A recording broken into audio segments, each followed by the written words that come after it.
우리 축구 선수 이영표 씨 아시죠? 네, 이영표 씨가 책을 썼습니다. 생각이 내가 된다. 이 책에 보면 이런 글이 있습니다. 실패하는 가장 확실한 한 가지 방법이 있는데 바로 최선을 다해 열심히 하지 않는 것이다.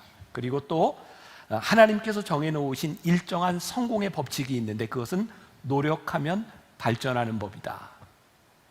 이 얘기를 들으면서 여러분들 가운데 그런 거부감이 드는 분이 있을지 몰라요. 내가 노력을 안 했다는 말인가? 진짜 노력하면 된다는 이야기인가? 이것은 굉장히 일반적인 법칙을 이야기하는 것입니다. 일반적으로 노력 안 하면 힘들고요, 노력하면 잘 되는 것이 일반적인 법칙입니다. 성경은 우리들에게 일반적인 것을 이야기함과 동시에 우리들의 삶에 고난이 올 때, 내 마음대로 되지 않을 때 하나님 앞에 그 의미를 묻는 것, 그것이 중요하다고 이야기를 하죠. 성경의 중요한 일반적 원리입니다. 인내는 열매가 있습니다. 그래서 오늘 우리들에게 너희들이 인내하며 경주하며 이 길을 가자, 우리들에게 말씀하고 있는 겁니다. 저는 오늘 여러분들과 함께 이 일반적인 신앙의 법칙에 대해 말씀을 나누려고 합니다. 아마 저를 포함해서 남자들이라면 한 번쯤 근육 키우는 일에 관심이 있지 않았을까요? 저도 피트니스 센터를 등록해 놓고 이 역기를 들으면서 진짜 큰 기쁨이 매일매일 조금씩 나아지는 이 킬로그램이 올라가는 그런 기쁨을 누렸던 적이 있습니다. 제가 계속 했을까요? 안 했을까요? 계속 했다면 제가 이렇겠습니까? 저도 하다가 도중에 이제 포기를 했어요. 이 근육이 만들어지는 과정을 보면요, 대개 자기의 힘으로 할 수 없는 무게까지 딱 올리면 우리의 근육이 이제 파열이 되는 거죠. 그러니까 그 근육들이 파열되고 아물어져가는 그런 과정 가운데서 근육이 만들어지는 겁니다. 그 과정이 지나가면 단단한 근육을 얻을 수 있는데 많은 사람들이 그 아픔을 견디지 못하고 그만두는 경우들이 많이 있는 거예요. 인내는 힘이 듭니다. 인내는 고통스럽습니다. 그러나 인내는 열매가 있습니다. 우리는 우리들의 삶의 인내를 통해 하나님의 축복을 경험하고요, 인내하는 과정들을 통하여 우리들에게 주어주신 재능도 발견하게 됩니다. 인내가 없이는 이 과정까지 나아가지 못하는 것이기도 합니다. 또 우리의 삶에는 업 앤 다운이 늘 있습니다. 이 중에 아마 여러분들의 인생의 전성기를 지나는 사람도 있을 거고요, 어쩌면 이 중에 여러분들의 인생의 밑바닥에서 가장 힘든 시간을 지나가고 있는 사람도 있을 것입니다. 그런데 우리들의 인생은 늘 업이 계속되거나 늘 다운이 계속되는 것이 아니라 이런 주기가 있습니다. 그래서 지혜서 기자는 전도서 3장 1절에서 이렇게 말하고 있는 것 같아요. 범사에 기한이 있고 천하만사가 다 때가 있다. 그러니까 여러분, 힘들지만 이 때가 지나가고요, 괜찮지만 우리들에게 어려움의 때도 옵니다. 이것이 인간의 법칙입니다.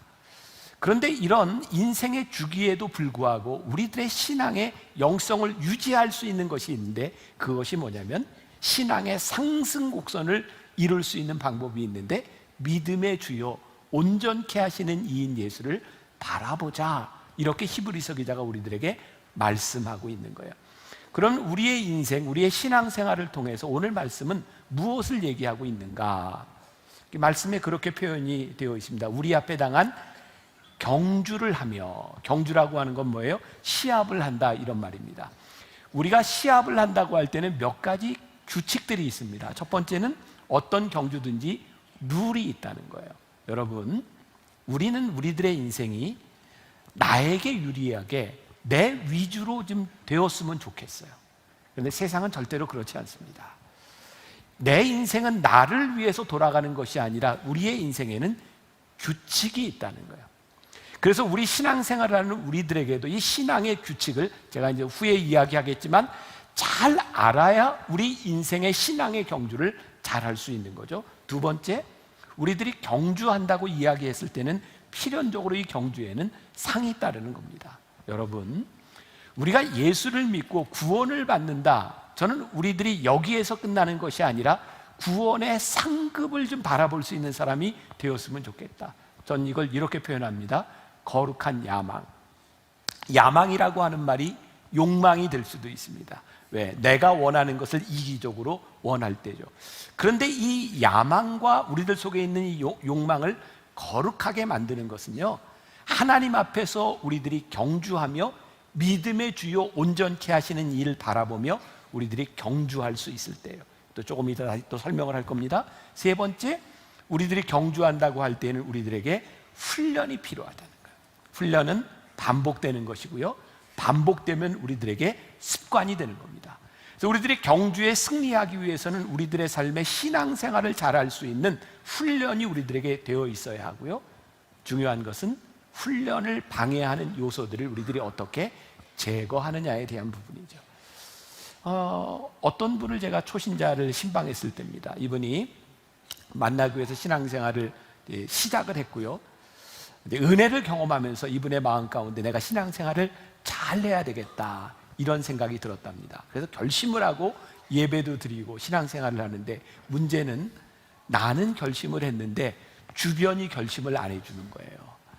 여러분들, 신앙생활이요, 내가 은혜 받고 내가 결심하는데 내가 은혜 받는다고 주변에 있는 사람이 은혜 받는 건 아닙니다. 그게 어려운 거예요. 여전히 내 마음은 결심이 섰는데 여전히 세상 친구들이 있고요, 이분이 하나님을 믿기 전에 하던 그 노름하던 그 친구들이 있는데 늘 노름하자고 찾아오고요, 사람들이 늘 전화를 하고 만나자고 하고 그런 관계들 속에 있는 거예요. 그래서 어느 날 이분이 이런 결심을 했답니다. 전화번호를 바꾸자. 그리고 전화번호를 바꿨답니다. 자, 오늘도 말씀 또 듣고 오해하지 마세요. 내가 신앙생활을 잘하려면 전화번호를 바꿔야 되는구나, 지금 이런 이야기 하는 것이 아니라, 우리들이 신앙생활을 잘 할 수 있도록 훈련받는 삶을 살아가는데 방해가 되는 것을 우리들이 제거하지 않으면 훈련할 수 없는 거예요. 여러분들에게 달려있는 부분이에요. 네 번째, 우리들이 경주한다고 할 때는 필연적으로 이 경주에 경쟁자가 있다는 것을 우리들이 알아야 합니다. 우리의 경쟁자는 누구일까요? 여러분, 우리 신앙의 경주는 여러분들 옆에 있는 믿음의 동역자들이 아닙니다. 여러분들의 경쟁자는 여러분들에게 이 경주를 하지 못하게 하는 악한 영과 사단의 세력들이죠. 이것을 다른 말로 이야기하면 시험이라고 말할 수 있을 거예요. 또 기억하십시오. 시험은 두 가지가 있습니다. 늘 하나는 우리들의 삶에서 이것을 꼭 통과해야 되는 테스트가 있고요, 통과하는 것이 아니라 우리들이 물리쳐야 되는 템프테이션, 유혹에 대한 시험이 있는 겁니다. 이것을 구별하는 것이 지혜인 거죠. 테스트는요, 틀림없이 뚫고 넘어가야 되는 거예요. 유혹은요, 우리가 뿌리쳐야 되는 거예요. 그냥 쉽게 예를 들면, 우리 남자들 같은 경우에 사회생활을 하면서 제일 힘든 것이 술자리, 술 먹는 일일 것 같아요. 그렇지 않나요? 내가 원한다고 원하지 않는다고 되는 일이 아니라 사회적인 관계 속에서 있는 거잖아요. 그런데 술 자체가 문제이기보다는 술을 먹으면서 또 취하고 술 문화 가운데서 우리들이 잘못되는 경우들이 많은 거죠. 그런데 우리들에게 이런 생각이 돼요. 이 술이 나쁜 것이니 이 시험을 내가 통과해서 이겨야 되는데 어떻게 통과해? 먹어 없애자. 빨리 없애자. 그래서 이 술 문제가 해결이 되지 않는 거죠. 왜? 아무리 먹어도 또 만들어내니까. 그럼 이 술을 이길 수 있는 것은 내가 이것을 먹어서 이기는 것이 아니라 이 자리를 피하는 것이 이길 수 있는 방법인 거죠. 그러니까 우리들이 경쟁자가 누구인가를 구별할 수 있어야 되고, 우리들의 삶에서 신앙의 경주를 잘 하기 위해서 우리들이 지혜로운 결단이 필요한 거예요. 가끔 교인들 가운데 이런 얘기하는 사람이 있어요. 목사님, 제가 아는데요. 그런 얘기를 하면 참 밉잖아요. 아는데 왜 안 하세요? 그러니까 우리들이 결단할 것은 결단하고 피할 것은 피하고, 이것이 신앙생활의 경주를 잘하는 방법 중에 하나인 겁니다. 자, 그런데 우리가 아는 경주를 오늘 본문은 뭐라고 이야기를 하냐면, 믿음의 주요 온전케 하시는 이인 예수를 바라보자. 그리고 예수님께서 어떤 분이셨냐면, 그는 그 앞에 있는 기쁨을 위하여 십자가를 참으사 부끄러움을 개의치 아니하시더니 하나님 보좌 우편에 앉으셨느니라. 자, 중요한 규칙이 있고 그 다음에 세칙이 있습니다. 중요한 룰은 뭐냐면, 믿음의 주여 온전케 하시는 이 예수를 바라보는 것이고, 예수님을 바라보기 위한 세칙이 뭐냐면 무거운 짐과 얽매우기 쉬운 죄를 벗어 버리는 거예요. 믿음의 주여 온전케 하시는 이인 예수를 바라본다고 하는 것은 어떤 의미일까요? 여러분, 우리 신앙생활에 있어서 정말 중요한 것인데요, 믿음의 주요 온전케 하시는 예수를 바라보는 신앙생활이 있고요, 세상을 바라보는 신앙생활이 있는 거예요. 요즘 어린아이들, 요즘 젊은 사람들은 잘 모르지만 우리 어렸을 때는 참 놀이문화라고 하는 게 학교 수업을 마치면 운동장에서 이렇게 많이 뛰어놀았고요, 집에 돌아오면 친구들하고 골목에서 많이 놀던 때가 있었습니다. 옛날에 뭐 하고 노셨어요? 비석치기도 이렇게 했고, 그땐 참 놀 게 별로 없었던 것 같아요. 오징어 가이상, 뭐 팔자 가이상 이런 것도 기억나세요? 안 해보셨어요? 자치기도 기억하시고 뭐 땅 따먹기 이런 거 많이 하지 않았나요? 전 제일 인상적이었던 게 땅 따먹기였어요. 요렇게 싹 손으로 긋고, 이제 요게 이제 내 땅에서부터 시작되는 거잖아요. 거기에다가 요렇게 돌을 하나 놓고 탁 쳐서 3번에 4번에 여기까지 딱 들어오면 이게 내 땅이잖아요. 그 땅이 뭐라고 그렇게 목숨을 걸었는지 그렇게 내 땅에서 이렇게 주고 내 땅이 이렇게 넓혀지고. 저 지금도 기억나는 게 한참 땅 따먹기 하고 있는데 저희 어머니가 저를 부르셨거든요. 병삼아 밥 먹어라. 제가 다 그냥 지우고 들어갔거든요. 지금 생각해 보니까 그 밥 먹으라고 오면 들어갈 그 땅을 내가 뭐 그렇게 열심히 따먹었는지. 근데 우리의 인생에서 생각해 보세요. 내가 그렇게 열심히 모은 내 재산, 내 소유, 내 명예, 내 관계, 오늘 하나님께서 너 그만 와라 그러면 갈 텐데, 믿음의 주요 온전케 하시는 이인 예수를 바라보지 않으면 우리들이 이게 전부인지 알고 살아가는데, 하나님이 우리를 부르시면 가게 될 인생이라고 생각할 때 우리들이 가지고 있는 소유와 명예와 이것들을 바라보는 눈이 달라지지 않겠는가? 그래서 오늘 세칙에 보니까 얽매이기 쉬운 죄를 벗고라고 이야기를 하고 있는데, 성경의 인물 중에 노아 같은 사람은요, 당대의 의인이라고 이야기했던 사람인데, 그는 술 먹는 문제로 인해서 술 취해서 수치를 당하잖아요. 우리가 잘 알고 있는 위대한 왕 다윗, 그에게는 여자가 문제였어요.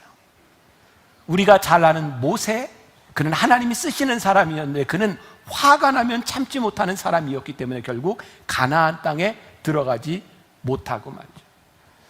그 위대한 인물들에게도 그들을 얽매는 죄가 있었던 거예요. 문제들이 있었던 거예요. 제가 여러분들에게 오늘 어떤 답을 드릴 수 있는 것이 아니라, 여러분들이 이 신앙의 경주를 믿음의 주요 온전케 하시는 이인 예수를 바라보며 살아가는데, 여러분들을 얽매고 있는 그 무거운 짐과 죄를 우리들이 내려놓지 않으면 우리가 이 믿음의 경주를 할 수 없는, 이 믿음의 경주라고 이야기할 때 이렇게 비유할 수 있는 것이, 야, 우리의 싸움은 달리기 마라톤 같은 거야. 마라톤은 몇 킬로를 뛰죠? 42.195를 뜁니다. 우리가 이렇게 방송에서 마라톤 선수 뛰는 거 보니까 막 2시간 뭐 이렇게 뛰지, 우리가 뛴다고 생각해 보세요. 그거 어떻게 뛰겠나? 아마 못 뛸 사람도 있고 하루 종일 뛰어야 될 사람도 있을 거예요. 마라톤을요 42.195를 뛰니까 우리들의 마음속에 이제 결심이 생겨. 내가 42.195를 뛰려면 내가 갖춰야 될 게 있어. 가다가 물도 먹어야 되고 밥도 먹어야 되고. 그래서 마라톤 선수들이 뛰는데 이렇게 막 갖춰가지고 뛰는 거 보셨어요? 그렇지도 않을 뿐만 아니라 마라톤은요, 가능하면 몸에 있는 근육도 다 빼야 합니다. 필요한 근육 말고는 다 빼야 42.195를 뛰는 겁니다. 마라톤 선수들이요, 뛸 때 저는 제일 인상적이었던 게 그런 거였어요. 막 뛰다가 얼마나 갈증도 나고 땀이 많이 나겠어요. 그러면은 가다가 물이 있잖아요. 그럼 막 뛰면서 물을 탁 채가지고 물을 딱 마시고, 그게 멋있더라고요. 쫙 버리는데 물이 쫙 그 막 뛰어요. 마라톤 선수가요, 물을 마시고 야, 요거 내가 또 마셔야 되니까 들고 뛰자 이러는 사람 아무도 없다는 얘기예요. 물을 마실 만큼 마시고 쫙 뿌리고 또 뛰어요. 목마를 때 되면 거기에 또 물이 있는 거예요. 우리의 인생의 경주를 하며 내가 내 준비로 다 갖추어서 우리들이 그거 붙잡고 가는 것이 아니라, 하나님 믿음의 주요 온전케 하시는 예수를 바라보며 우리들이 뛰어나갈 때, 우리의 인생에 예비하신 하나님을 바라보면 우리들이 담대하게 뛰어가기 시작할 때 이거 뿌리치고 우리들이 그 길을 갈 수 있는 것이 아닐까. 그런데 이 인생의 경주를요, 우리가 마라톤에도 비유할 수 있지만 우리들이 릴레이라고 하는 이름으로도 우리들이 이야기할 수 있을 것 같아요. 자, 우리 400m 릴레이를 생각해 보세요. 400m 릴레이를 보면 400m 릴레이 계주 보면은 맨 처음에 스타트를 하는 선수가 있어요. 그렇죠. 맨 마지막 주자로 뛰는 사람이 있어요. 가운데 뛰는 사람이 있어요. 처음에 뛰는 사람들은 뭘 잘하는 사람일까요? 스타트를 잘해요. 맨 마지막에 뛰는 사람은 뭘 잘할까요? 스퍼트를 잘하죠. 중간에 뛰는 사람은 뭘 잘할까요? 그냥 잘 뛰어요. 그냥 뭐 특별한 건 없지만 잘 뛰어요. 중요한 건 네 사람이 다 자기 구간을 뛰고 있다는 거예요. 자, 여러분들 인생을 보세요. 여러분들 옆에 있는 사람들을 보세요. 진짜 보지 말고 그냥 있다 생각하고, 내 옆에 있는 사람을 볼 때 여러분들에게 이런 마음이 들 거예요. 저 사람을 보면 하나님 너무 불공평해. 왜 저 사람에게는 저렇게 돈도 주시고 재능 주시고 건강도 주시고 나는 이 모양이야? 또 이쪽에 있는 사람들을 바라보면서 이런 생각을 할 수 있어요. 내가 저 사람보다는 낫지. 저 사람을 보니 내가 위로가 돼. 그런 사람이 있을 수도 있어요. 여러분들 인생에 하나님 공평하세요? 우리가 신앙의 경주를 같이 하는 믿음의 동역자들인데, 믿음의 동역자를 볼 때 하나님 공평하시냐고요. 내 상황과 내 능력을 바라보면 절대로 하나님은 공평하시지 않아요. 어떻게 저렇게 다른 상황을 주시고 다른 능력을 주셔서 우리들에게 이 경주를 하라고 하는 것이 너무나 불공평하게 보이는 거예요. 그런데요, 하나님께서 우리들에게 신앙의 릴레이로 우리들에게 경주하라고 하신 것은 동일한 상황과 동일한 능력 가운데서 공평한 말씀하시는 것이 아니라, 하나님께서 우리의 인생에 주어주신 책임 구간을 감당하게 하시는 그 책임 가운데서 우리들에게 공평함이 있어요. 상황과 능력의 공평함이 아니라 나에게 주어진 책임에 대한 은혜를 고백하기 시작할 때 하나님 공평하시다. 저 사람에게 주신 저 구간을 바라보고 나에게 주신 이 내 구간을 바라보며 하나님 공평하시다. 그래서 이 인생을 나 혼자 뛰어가는 것이 아니라 하나님이 나에게 주신 이 인간, 이것에 대한 책임을 우리들이 고백하기 시작할 때 우리는 교만하지 않을 수 있고요, 우리는 실패하지 않는 인생이고요, 사람들에게 손가락질 받지 않는 인생이 될 수 있어요. 그래서 우리가 믿음의 주요 온전케 하시는 이 예수를 바라보며 우리들이 보아야 되는 것이 있어요. 하나님, 저의 책임은 무엇인가요? 제가 어떻게 이 책임을 다하면서 살 수 있을까요? 우리의 인생의 승리, 우리의 인생의 영광스러움이라고 하는 것은요, 저는 이렇게 정의하고 싶어요. 내 삶에서, 내 인생에서 누군가를 바라보며 그 사람이 잘하는 것이 기쁠 때, 다음 사람이 잘할 수 있도록 내가 축복을 빌어주는 인생이 될 수 있을 때 우리의 삶은 정말 복된 인생이 될 수 있다. 릭 워렌 목사님이 목적을 잊기는 40일 새벽기도 그 책에서 마지막에 물었던 질문입니다. 당신이 죽어 하늘나라에 갔을 때 당신 때문에 하늘나라에 오게 되었노라고 감사할 사람을 만날 수 있겠습니까? 여러분들의 인생의 승리와 영광과 책임, 그게 무엇이냐면, 내가 살았던 인생 가운데서 나로 인하여 복된 사람이 얼마나 있는가, 그 사람을 우리들이 하늘나라에서 만날 수 있는가 하는 거예요. 오늘 제가 제 자랑을 한 김에 조금 더 해도 되겠습니까? 꼭 해야 될 것 같아요. 제가 자랑을 좀. 제가 전도사 시절에 영월에서 이렇게 차를 타고 1시간쯤 가는 굉장히 오지에서 목회를 시작했습니다. 이렇게 할아버지 할머니 두 분, 아이들 둘 있는 그런 교회에서 이목리라고 하는 굉장한 깊은 시골이었어요. 저희 뒷산의 높이가 예미산이라고 한 1200고지 되는 그런 산 밑에서 제가 목회를 처음 시작했어요. 얼마 전입니다. 저희 교회에 한 젊은 목사님이 저를 찾아왔어요. 그러면 저에게 이야기하더라고요.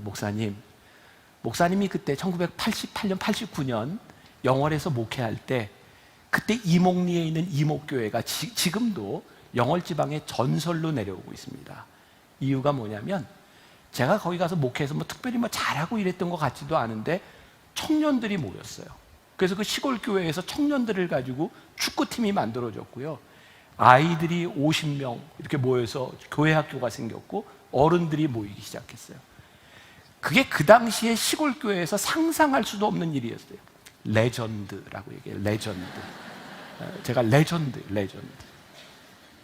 또 제가 문제가 뭐냐면 그런 얘기를 들으면 겸손하게 뭘 이래야 되는데 제가 이게 또 얼굴 표정이 감추어지지 않잖아요. 레전드 막 이렇게 이야기를 듣고 이게 내가 참 잘했나 보다. 근데 어떤 분을 통해서 그런 얘기를 들었어요.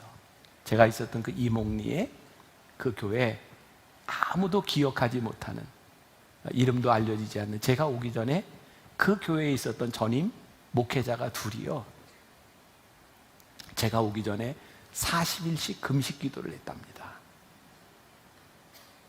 그 이야기를 듣는 순간 제가 부끄럽기도 했고 저에게 이런 생각이 들었어요.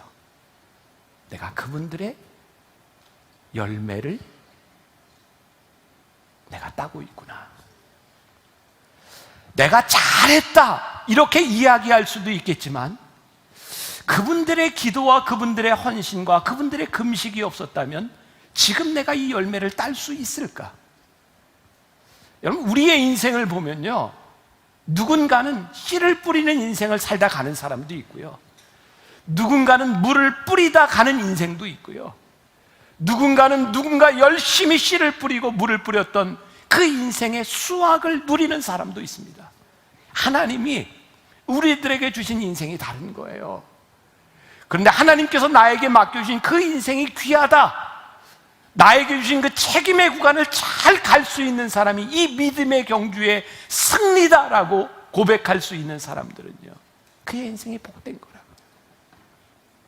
믿음의 주요 온전케 하신 이인 예수를 바라보며 우리들에게 맡겨진 구간을 책임있게 잘 갈 수 있는 것, 얽매이기 쉬운 죄, 무거운 죄를 다 내려놓고 우리들에게 맡겨진 길을 잘 갈 수 있는 믿음의 승리자들이 되는 것, 우리 이런 꿈을 꿉시다.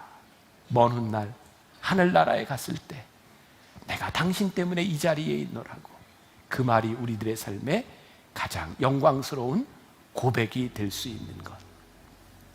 내게로부터 눈을 들어 주를 보기 시작할 때 우리 한번 시선을 주님께 향해 우리 함께 찬양했으면 좋겠습니다.